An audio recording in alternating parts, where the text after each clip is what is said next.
Hello and welcome to a new episode of Other Record Labels. I'm your host, Scott Orr, where we talk about the art and culture of running an independent record label. And today on the show is Stephen Hill, the head of North American Global Marketing for Warp Records. I'm so excited to have them. I'm so honored to have them on the show and to join our community. And today we're actually talking about marketing because he's the head of North American Global Marketing.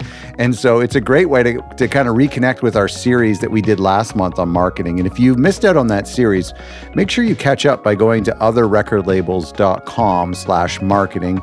But today we talk a lot about marketing for record labels. But do make sure you go to otherrecordlabels.com/marketing, where all of our marketing resources, including our marketing checklist, our previous episodes on marketing, and some articles on marketing. I've said marketing about 15 times now, but otherrecordlabels.com/marketing. Here's something exciting. I know you're looking at me right now on this podcast, or you're envisioning me and you're thinking, Scott, where did you get that lovely sweatshirt that you're wearing that says Start a Record Label? That looks like it must be Other Record Labels official merchandise. And yes, your imagination is correct. I am wearing a sweatshirt. And just yesterday, I was wearing a hoodie that said Start a Record Label on it. And if you want to be just like me, which I would highly not suggest, go to otherrecordlabels.com/merch, where you can check out our new line of official Other Record Labels merchandise that says Start a Record Label, because we want everybody to start a record label. Everybody can start a record label, thank goodness. Go to otherrecordlabels.com/merch to check out our new items. I love this. We covered this topic in a series just last month. And I want to ask you, I really want to go kind of geeked out on this topic. And let me start with talking about artist involvement. How often is the artist involved in the marketing campaign planning? And I mean, it must be a mixture of artists who completely trust you to come up with something versus an artist who brings you a plan all laid out. Yeah, that's an interesting question. It really does vary by the artist. I think, as much as, I guess trust might play a part. As much as anything, I think it's artists that are interested in it or not interested in it. And also, I think in general, marketing campaigns, projects around albums are always infinitely better when the artist is engaged and able to contribute. But, that contribution can be valuable in really different ways. Some of our artists might just give us a seed of an idea when they deliver a record, which gives us something, and the team here, something to kind of run with. And we'll send back a bunch of ideas that are in line with, or what we think is in line with their intention and their direction, and they'll say, areas that they're into, areas that they're not into, and that's the extent of their involvement. But in some ways, that can be really powerful because it can give the team something to get their teeth into and to feel a certain level of agency and empowerment with. But as well, you're not kind of shooting completely in the dark, Right. So that can be a really powerful thing. Other artists really like to work through everything and discuss every single drop, like the detail of even, the platforms that we might use on a particular drop. Oh, interesting. And that's great too, It's really what makes it fun. But, part of the art really is understanding the artist, having the relationship with the artist that we know what type of involvement they want and help to give them that access to what we're doing, at the right level, So you don't have a preference for then? Our project. So do you have a preference? No. Okay. No, I don't think so. I think the preference is creating a space where the artist feels able to contribute in the way that they feel is applicable and they want. I think that's really the goal, for us and for the team here.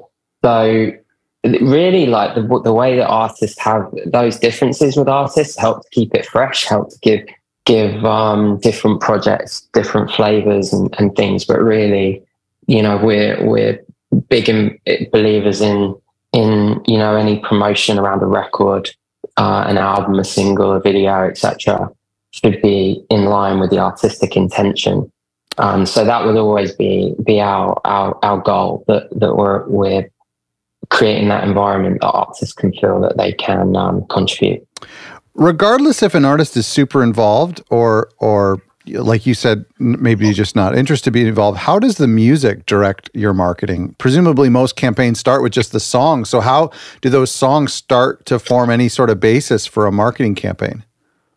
Oh yeah, 100%. I mean, we'll start any project by listening. It sounds obvious, yeah. but I don't know. Maybe it's not. No, no, I don't think it is. I think, whether it's a demo stage and again, different projects, some artists are more, want us to hear things at demo stage, right. Some might just want A&R to hear it at demo stage. Others might want wider team, other close relationships they have across the label. But, hearing the music is always the root of everything else. And, increasingly the long tail of any project is completely dominated by the music and the music finding an audience. So yeah, every single campaign is built out from the music. I guess the obvious thing is helping contribute into picking singles, to picking rollouts, which songs to invest in with content, whether that's videos or, general promotion or even just time, just emphasis of strategizing, picking the ones that we collectively alongside the artist feel have a shot. Sometimes the way we release music will be really, an essential part of the marketing plan. For example, with the last One Oh Chicks Point Never album, we worked with OPN to develop how he wanted the music to be heard for the first time, and that developed with the team here into releasing the music instead of standalone singles in a series of suites that followed the journey of the record. So sometimes the way we release music is very aligned to the initial experience that we want the artist involved wants their fans to hear.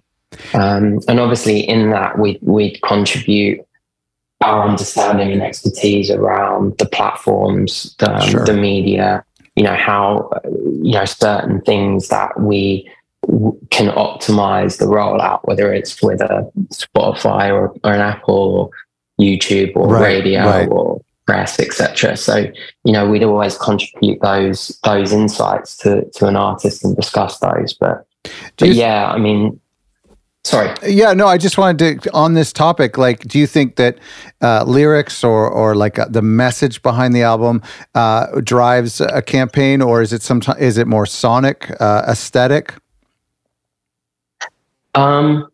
Well, yeah, again, sorry to be kind of boring, but it's just really about the release and the story, Some albums have really clear narratives, you talk about artists like Flying Lotus or One Oh Chicks Point Never or Boards of Canada or Kalala. These artists and countless others on our particular label, have a real clear idea of a narrative for a record and a vision and a statement around a record. And when that exists, we'll aim to help tell the story through the marketing. But other records, are very willfully don't have that, don't have an overarching idea or concept, for want of a better word. So, it's purely about the music. And so, then we'd focus on that. But it's just really about being flexible, listening, and trying to marry those desires and that integrity with a marketing campaign that can be successful and bring a certain level of, I guess, kind of commercial understanding to the rollout. One of my favorite things as a music fan, and the anticipation is my favorite part, but one of the favorite things is when an album has a brand unto itself, like a cohesive visual aesthetic to the campaign, in the pre-release singles, and the album art, and the merch, and the posters, even photo shoots. There's this branding that an album is sometimes given as if it were its own company or something. Is that something that's talked about explicitly on the projects you work on? Yes, definitely. Okay. I love that too. You know, I think obviously there's, it's the type of music I like. It's the type of art I like, but I'm not, there's other people at the label and other members of the team that love different things, Right. Which is really great. So, but certainly when there's a concept to be told and that's something that the artist wants to make clear, then, that's something that we'll talk about considerably, and in some instances that narrative is really something that we'll put a lot of focus on. We try, it's really like, I always like campaigns, marketing, not just in music, honestly, music and our peer labels that do great work as well, of course. In this space I love, but in other things too, in other forms of art, in film, in television, sure. in fine art, in technology. Yeah. I really gravitate to those things that tell a story and give kind of multiple entry points to people, but are not too explicit, don't things too heavy-handed and leave room for the viewer or the fan to kind of see things that they want to see in the work. So do you draw inspiration from those campaigns? Oh, definitely. Yeah. Oh, cool. Yeah, 100%. Yeah. Everyone does things really differently, and I don't think there's any right or wrong way to these things. But certainly, in projects that we've done and I've been involved, like my time, very specifically running projects, which I don't do as much now, but those were always inspirations to me. Ways to tell artist stories that might feel like a little innovative in the music space, or as much as you can ever be innovative. Obviously most ideas have been done or iterated through other people, but you try and find inspiration in all of that, because it just keeps you interested, and you fresh and keep giving you ideas, really. It definitely feels more creative to pull inspiration from a craft beer company or a fine art release than it is to pull inspiration from your peers in record labels. It just feels like more appropriate almost. We take, I and the team take inspiration from other labels too. Sure. Big respecter of what people do, and there's so many great people working in music, and it's one of the really inspiring things about working in music. The way that the community is really passionate for what they do and really energized for what they do, and it's a really exciting community to be part of. That I don't think it's it's not as common in other industries. Yes, very true. Very true. So I'd certainly say we do get inspiration from that, and we take kind of, we benchmark things all the time and keep a close eye of what's going on. But yeah, you can sometimes it's, and maybe your listeners will identify with it. Sometimes it's easy to become ingrained and, habit. These habits form over time. Especially when you've in this as long as I have, and sometimes you've got to break those habits. And I find looking outside of music is kind of helpful to break the habits or look at things in a slightly different way, where taking inspiration from other music campaigns can maybe less helpful. That's right. But, I'm really speaking about me here, and everyone will have their own process, but yeah, it can certainly get inspiring looking at different things and just kind of open up. Well, it's like kind of detuning a guitar or something, you know, when you if you detune a guitar and you just hit notes and then they just don't quite hit the same as the expected way. So it's just that unexpected, like, oh, whoa, that does that. It's quite cool quite a cool energy to retain. That is such a great point. And I mean,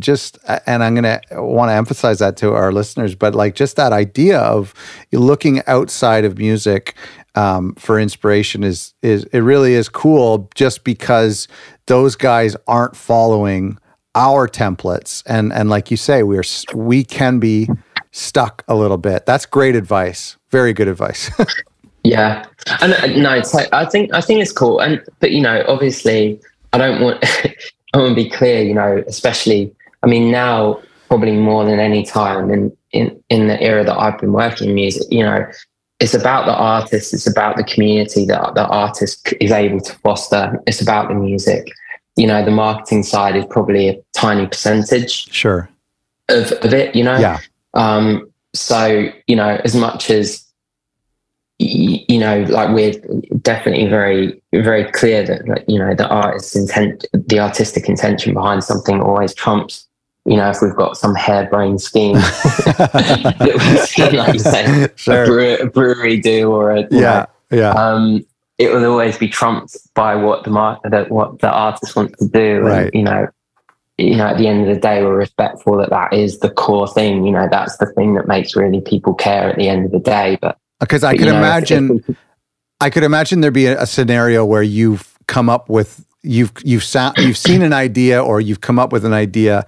There could be that temptation to try to shoehorn an upcoming campaign into your pre-existing idea.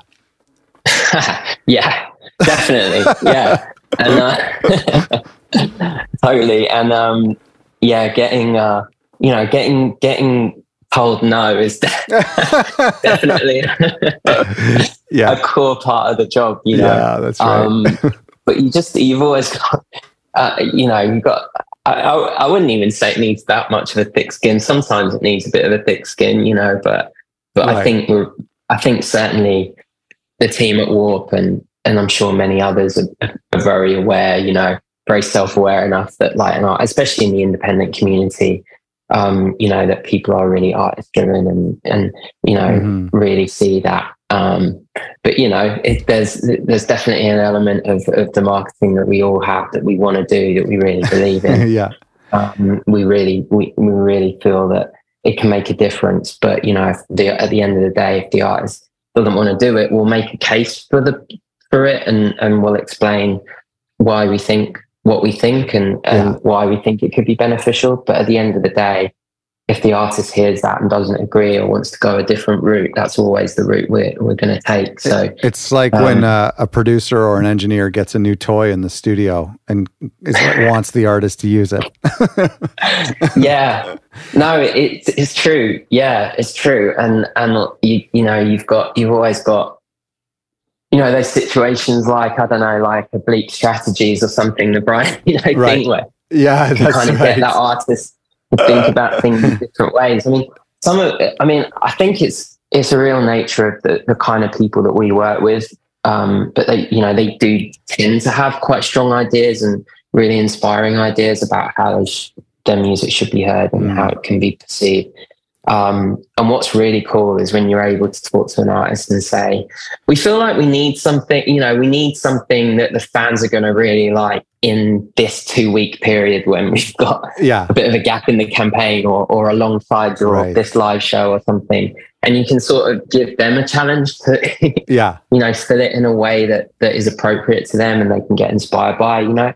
That's always quite a fun way to get things, you know, not for every artist, but for the artists that are really interested in the rollout and you know, that kind of minutia, that can be really, really great way to get some inspiration into things. I want to move on from aesthetics, but I'm a big fan of artwork, especially in electronic music, especially with you guys. As I was going through your Bandcamp today, I was like, oh, I forgot that was Warp. And the record that came out last year, I think, the Space 1.8, like that has that album artwork I remember seeing all over the place. And even Daniel Rawson's record, I love the artwork on that one. And anyway, I want to ask you, does artwork play a significant role in how you build a campaign or part of the campaign? Like, what if the artwork isn't captivating enough or exciting? And I know it's subjective, but at the same time, I don't really think good artwork is subjective.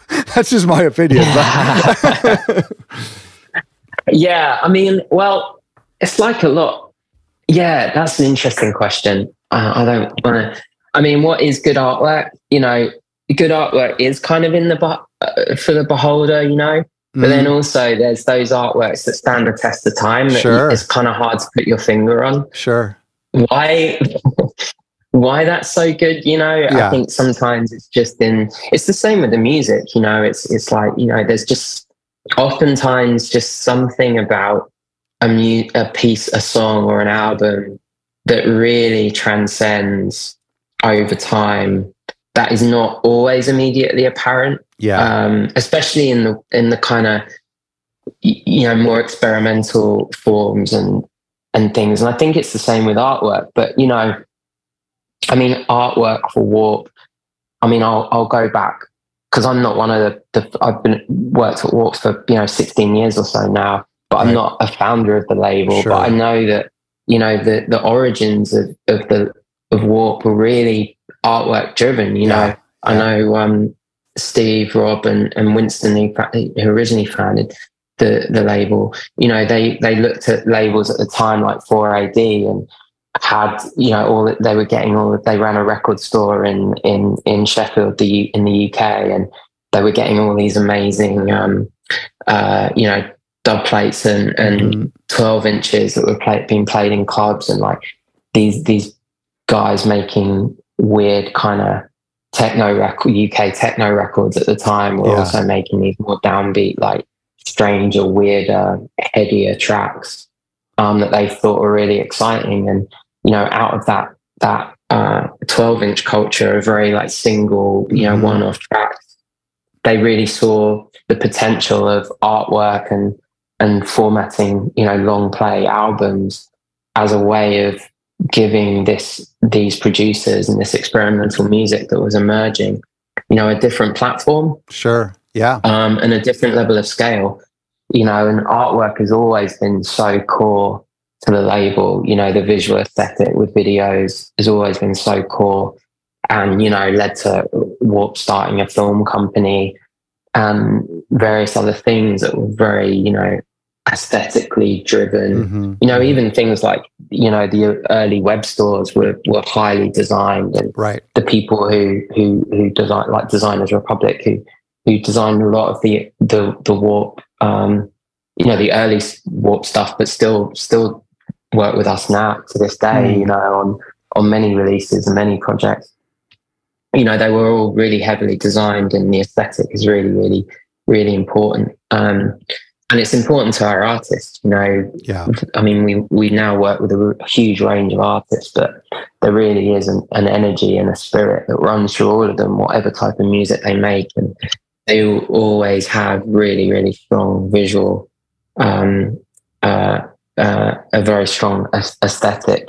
So yeah, artwork will be really, really huge. But, you know, sometimes, you know, the art might not be the clearest thing, or it might work on, you know, it might be, I don't know, it might be quite a simple front pack shot, you know? Yeah.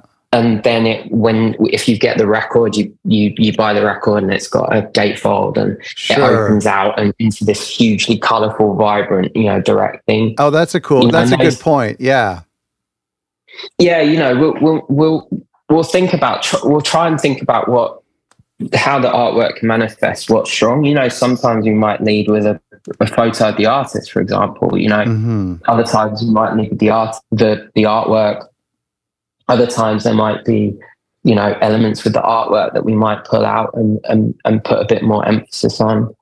in our promotion. So it will just really, really depend. But I think you have to be aware of the different context that the artwork lives within on any campaign. And, like you mentioned with the Nala Sinefro album, Space 1.8, that artwork is so striking. And there is, especially in this, very fragmented media space, sometimes the artwork gives you that what's the word, like through point, that like instantly recognizable thing that, people might not notice on first viewing, second viewing, third viewing, 10th viewing. Yeah. But, over time, seeing that bold color, that direct, like very direct, clean kind of something about it. Yeah. And what I love about it is I first saw it, my local record store does live streams on Instagram every week, and they will just show the new releases that came in the shop. And that was the first time I saw it. Was they're just throwing these records down on the desk, and then they throw that one, and I was like, and you could tell, like, they commented on the artwork when they were doing the stream, and other people commented on it. Like, it really did stand out. And so I feel like sometimes the artwork can really help the record. Not to say anything about the music at all. It's just, regardless of the music, that can really have an impact. Yeah. And I'm sure Nala would be, like Nala Sinefro and the team that worked on that would just be delighted to hear that, because, it's hard to separate. I mean, honestly, for so many of our artists, the artwork is such a central part of the creation process, and having that image that represents the album effectively and represents the music is such a key part of it. It isn't really separated, So when that works, and people appreciate it, they'd be stoked, I'm sure. Let's talk about outside the box marketing and guerrilla marketing, if that's still a term. But and maybe I'm getting old and boring. Well, I definitely am getting old and boring. But I'm wondering if audiences are getting more sophisticated and less impressed with flash mobs or scavenger hunts. And again, I could just be projecting my own lack of enthusiasm. But these out-of-home gamification style campaigns, like, what's the current culture status with that? Like, Arcade Fire used to do it, or maybe even too, like with Radiohead originally, with their Name Their Price type of thing. Tell me about that and what your thoughts are on that type of, like, unique advertising. It's an interesting question. I mean, outdoor is definitely something we think about all the time, and the efficacy of it and the value of it. Sure. I mean, I think it's changing for sure. I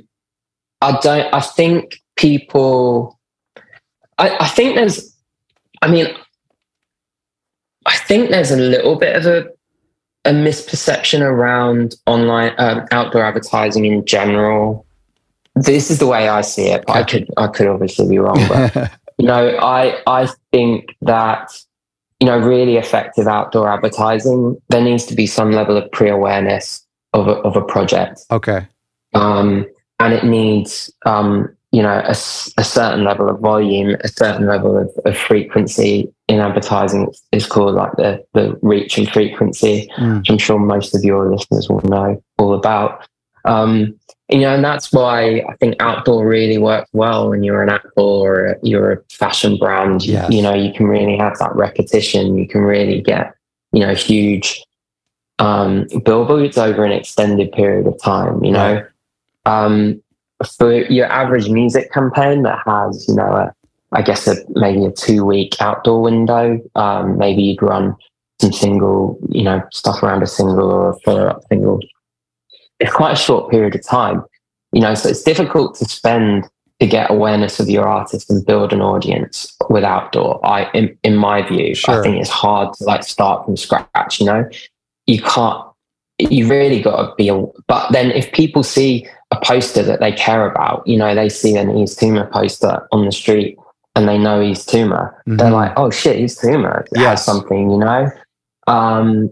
And, you know, there's a few exceptions to that, you know, when you genuinely creating something so crazy and fun that captivates people's interest, maybe you can get a little bit of excitement around a particular project through an outdoor placement, you know, that might be unique, you know. I mean, like there's people that have done, you know, I think maybe you're referencing this, but things like projections on buildings and stuff like that. Yeah.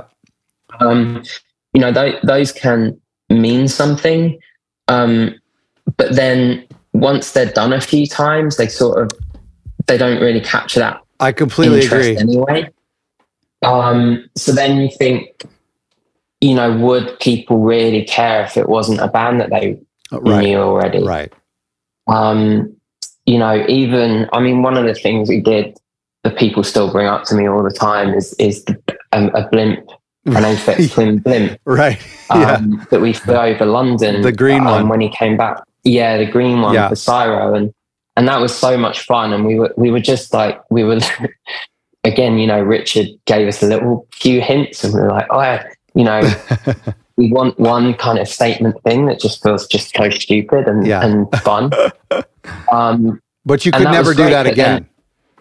No, we couldn't do it again. And also, you know, dare I say, if it wasn't for Aphex Twin, would people really have cared if there was a green blimp flying around? You know, I'm not really sure. I think that only worked because it fitted with the artist's kind of personality, and you know, it was a comeback. He'd not released an album for 10 years or so, something like that before that time. So there was a lot of anticipation. So it fitted with the story, you know. And that's what made that work. He's kind of been known for that too, just some of those outdoor little surprises. I think even since then too. Yeah. Definitely. Yeah. I mean, and it fits, you know. Yeah. Totally fits. So I think it's interesting because I think when there's an artist that people are aware of, you know, it can be really good because it can, you know, it can, you know, elevate that artist, build recognition for it. And, you know, in the fragmented space, it's increasingly hard to reach an audience over a sustained period of time. So, you know, it can do all of that. But I wouldn't say, I mean, if people are feeling the pressure to do outdoor in any circumstance, you know, I think there needs to be a lot of groundwork that happens before outdoor, in my opinion, is value for money and value for that artist project. But you know, it's funny because I think what I like about outdoor is the analog nature and kind of the juxtaposition of everybody learning things on Twitter and Instagram. But the funny thing is when somebody uses outdoor, and the examples I can think of recently would be just in posters, like posting up posters around town, would be Coldplay a few years ago. The first sighting was, they did it somewhere. The National did it just a couple of months ago with a single. And what I'm kind of wondering is, the ironic thing is, and I do love that analog component to it, but the ironic thing is that we all still learn about it through social media, unless you're the one who walks by it. We're all still just seeing a picture of a billboard on Twitter. Yeah, totally. I mean, I remember a time, you know, when I first started working directly in music, I remember, you know, people used to get, I mean, because obviously you can tell I'm based in New York now, but I used to, you can probably tell I'm from London originally. Right. And I remember, you know, that early phase of me being there, people across labels, you know, not just walk, but, you know, you'd actually book a billboard outside of Radio 1 or, you know, I don't think we ever did anything quite like this, but I'm definitely aware of people booking billboards, you know, outside a particular Radio 1 DJs on their street, you know. Sure. I'm aware of things like that happening. People used to really target media, and they used to say like, oh, you know, it made sense in the context of that time. It made sense because you're trying to project to the kind of media gatekeepers that you've got something that's scale and big and people care about. You know, nowadays there's so many other things that people look at, you know. So I think people can kind of call bullshit on that kind of stuff a little bit in a way that they wouldn't have done previously. Which is great in so many ways. It's like really democratizing in certain ways. Well, certainly in that road I mean, the landscape now is less democratizing in other ways, but you know, in those kind of things, you know, it is much more accessible to people, you know, that they can drive good numbers and things. And although I think you've now got our audience like Google mapping to see if there's a billboard outside of the Pitchfork offices. Well, maybe that still exists. Maybe people still do that, you know. I mean, I'm sure, I would imagine, you know, radio gatekeepers is still really the area, because it's probably the key area that there are still gatekeepers, you know, in many territories. And you know, but obviously there are others too. But yeah, I mean to digress on that, but it's more's the point is, like, I just think outdoor works in the context of everything else that's happening at that time, you know, and you know what fans are looking for and where they are. You know, there's simple things like the neighbourhoods. You know, the neighbourhoods you would advertise in London are not the same today as they would have been 10 years ago or 20 years ago or 30 years ago. You know, that would change. And that's a really simple example, but I think the logic is still there. You know, it's got to contribute to a bigger story, a bigger campaign. If you're a really well-known artist, you know, that visibility can be really impactful, really effective, because your goal is really to make sure that people know you as an artist, know that you have an album coming out. And in those situations, super, super powerful. You know, for a smaller artist that maybe might be developing, you know, I don't think an outdoor campaign can really, it's too noisy. I don't think that in itself kind of creates a fan base, you know. What about like in real life marketing? How did and let's shift from talking about Aphex Twin to maybe an artist that you're trying to break that you don't think is a household name. What role does not necessarily like billboards, but mailings or flyers or anything offline, does that play a role for you? Interesting. That's an interesting question. I mean, flyering, we're not really doing much now. You know, I mean, there's, you know, environmental concerns and around those kind of things, and just making stuff, you know, that doesn't really have any worth at the end of the day. But then, you know, I'm slightly conflicted about it, because, you know, I've still got a shoebox of tickets and flyers that I picked up when I was growing up from shoes. That I shipped over from London when I moved to New York. You know, it's like, you know, there's stuff that's still at my family home, but like, that's not one of them, you know? It's, but, you know, I don't know. Like, I think that those things do still have value. And it's hard to put a value on. I think one thing that you're hitting on, and I don't really have any answers around this, but I think it's a really interesting question for marketing in general in the digital age, that, you know, the way that digital marketing and promotion is so measurable, and offline physical marketing is not always as measurable, you know, aside from, you know, album sales, ticket sales, you know, seeing if there's a big crowd or a small crowd. You know, it's not as measurable. And that I think that there's a little bit of a movement towards things that are measurable because they're provable.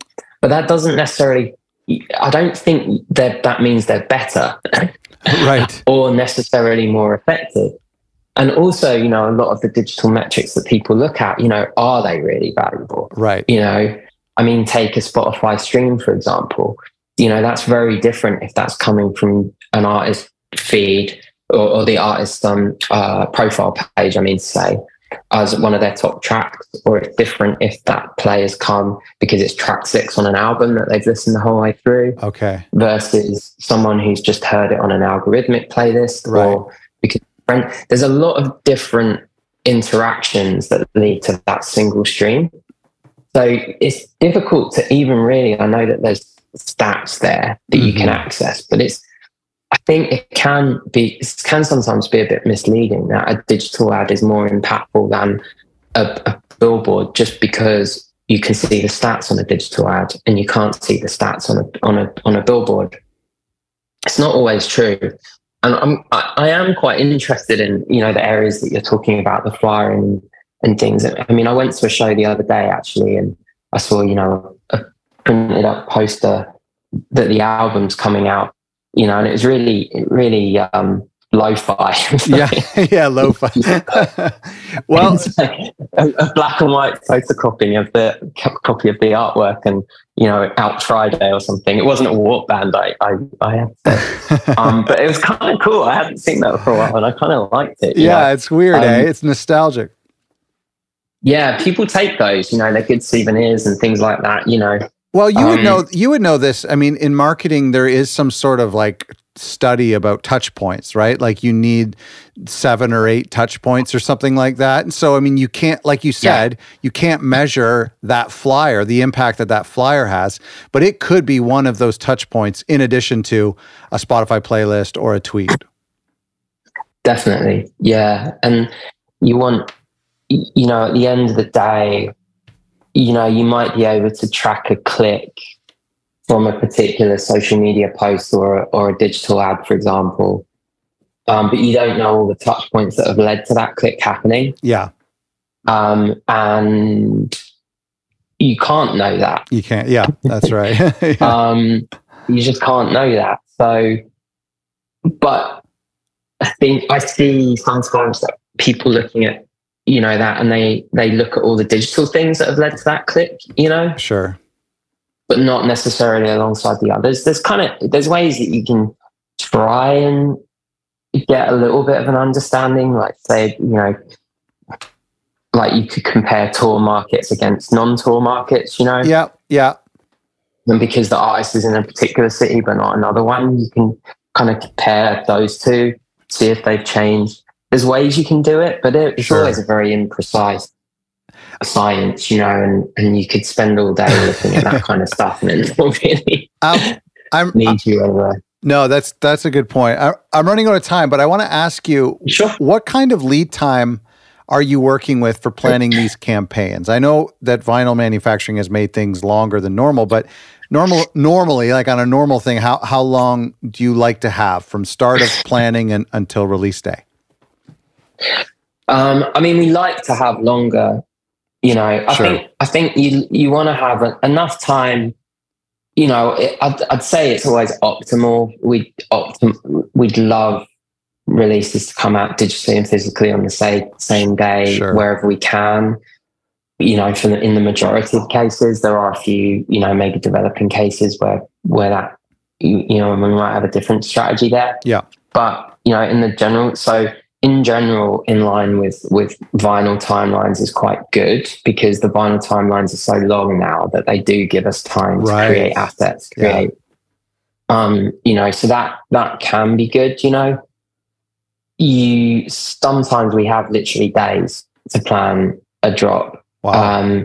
So, you know, when that's important, you know, if say the album's coming alongside a tour that you know, or I don't know, like a film premiere or something related, you know, we might feel that that's the most important thing. And if the artist wants that, and, you know, the team will collectively get together and discuss those kind of things and come up with strategies around them. So, you know, you also want to keep the artist interested, you know, and I think when the longer time, you know, the fact of the matter is we are in you know, a fast moving world, and, you know, artists, in the entire time that I've worked in music, you know, way before, you know, the streaming era and the social media era, but the artists always got bored of the album by the time it came out, you know, because they're about creation. They're about the act of creation and putting it together.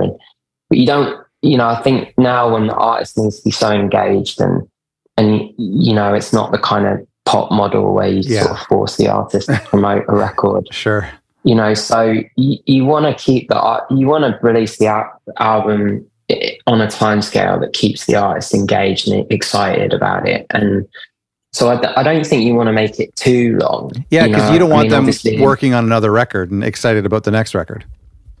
Well, yeah, and you want them, you know, when they're talking to people about it, you want them to be in that headspace, you know, or they want to be in that headspace. Or, you know, and just because so much comes from the artists now with social media, so much of the communication comes from them. And if they're bored of it or they're onto a different thing, they're not going to communicate in the way, you know, they're still obviously going to be excited about it. Yeah. It's still their baby, their work, you know. What are your thoughts on surprise drops? Is that still happening? I think surprise drops can be great, you know, when they have a reason of being. I'm not generally a fan of something is good or bad. Yeah, sure. You know, I think like if things have a reason and that's the right reason, then fantastic. And then it's about, you know, what's the word I'm looking for? Just delivering them as well as you possibly can. Mm-hmm. But I think surprise drops can be fantastic. They can be really exciting. Yeah. There's limitations to surprise drops that you need to go in with your eyes open, you know, and there can be benefits to having a build on a project that is more appropriate in certain circumstances. But then, you know, when surprise drops can be great, they can be really exciting. They can be really vibey. They can be fun for people because it feels really dynamic. Well, you know, so they can work great. In a way, the artificial intelligence that came out, well, as we're recording this, like yesterday, that was sort of a surprise drop, wasn't it? Like, I mean, it's coming out in a couple of weeks. Like, it'll be available in a couple of weeks, and I thought that might have been a surprise that was getting reprinted. Does that sort of fall under that category? Yeah. And in a way, that's quite a good example because again, it goes back a little bit back to what we were talking about with the outdoor, but, you know, artificial intelligence is a really, really famous compilation. You know, it's a compilation that sort of was era defining, you know, a whole wave of music defining. Yeah. You know, when you look at the artists on that record, I mean, it's staggering. You know, if you think that's 30 years old now, you know, and some of those, most of those artists on there, honestly, but, you know, are still not just making music today, but are completely vital musicians. You know, they are still some of the more innovative, you know, people like Ortec are just, you know, I'm such a fanboy of their things. I've worked with them for so long. And, you know, the fact that they're, you know, still just staggeringly innovative and singular 30 years after that compilation is just mind blowing. And, you know, so I think that there's a existing awareness for that compilation, you know, so we don't really need to build it up. Yeah, right. You know, build the awareness over time, you know, same with a Radiohead surprise drop or something, you know. I think when you're working with any particular artist, I think it's important to just keep the audience guessing, keep the audience on their toes, you know, like keep things dynamic between them and the audience, because, you know, as much as with a label, you know, our artists have very unique audiences. We work with very different people. And there's always that kind of, it's like the Venn diagram of audiences, and there's always that central community that really love, you know, boundary pushing, experimental, you know, pure art musicians, you know, so there's always that, but then there's always those other surrounding audiences that are very, very different. And, you know, you can't, like, it's not one size fits all. So you've got to be kind of sensitive to that and try and keep those people guessing as much as you can over time, you know, keep things moving, keep things feeling fresh, and keep them, you know, engaged really over time. But yeah, I think that's a good example of something which doesn't really need too much of a lead time. And we want to make sure, I mean, obviously a key part of marketing, of course, is the retail side. And, we know that this is going to be a good release for indie retail as well. So we want to, the timeline, we want to make sure that there's enough time for indies to order it. And, that's a good point. And get all those kind of things. Yeah. So, we kind of hit on that sweet spot. Yeah. But yeah, I think there's no need to make that 3 months. I mean, no one wants to wait 4 months to get it in the post, do they really? Right. Yeah, and that's become a big issue too. So I think part of the surprise for the past couple of years has been when you announce an album, oh, and by the way, we have the records in-house, like we're ready to ship them as soon as you order it. That to me is a surprise, because other times it's announce a new album and, July, you'll be getting the record. Yeah, it's really cool. I mean, it's just harder to do that on a general release situation, because, there's a lot of, and we'll try to do things on general release as much as we can, make sure that we're supporting the independent stores and our distributors and everything as much as we can, because that's a really core part of the independent music community, the people that work really hard for independent music, for all music, but they create that a community that brings new people into it, brings new music buyers, music fans into it. It's not all on social media. And so I think we always strive to support that as much as we can, and when we're able to marry alongside any kind of artistic concerns that any project might have. So yeah, I think that's always fun, but there's to have it available straight away, and I like have it available to pre-order, but there's a certain amount, I mean, to get that album into record stores, there's obviously that record goes into distribution, it sits in a warehouse for a while, which adds potential for an album to leak. So for an artist, a really high profile artist where that's really important to avoid that, that can be something that you don't want to do. And as soon as those albums hit a warehouse, that someone's going to write about it or tweet about it or put it on a message board, So there's certain limitations on general release things, but I agree with you. I mean, that it's a great experience for the fan, for the fans, to be able to see that and get it. And sometimes we can't quite deliver that optimal experience, but we can try to get a sweet spot that is cool for them, as much as we can. That's awesome. Yeah. Listen, this has been, Stephen, thank you so much. This has been incredible wisdom for our audience and such a cool insights into how you guys operate at Warp. And I mean, Warp is just like right at the top of all of us, striving to emulate these indie labels that we admire. So thank you so much for doing this. Yeah, and I really appreciate that, and appreciate all the support we get from the community, and shouts to the team here, because we wouldn't be anything without the people here that bring so much energy and drive into what they do. So big up to the team and the artists, and yeah, thanks so much. It's been a pleasure talking to you.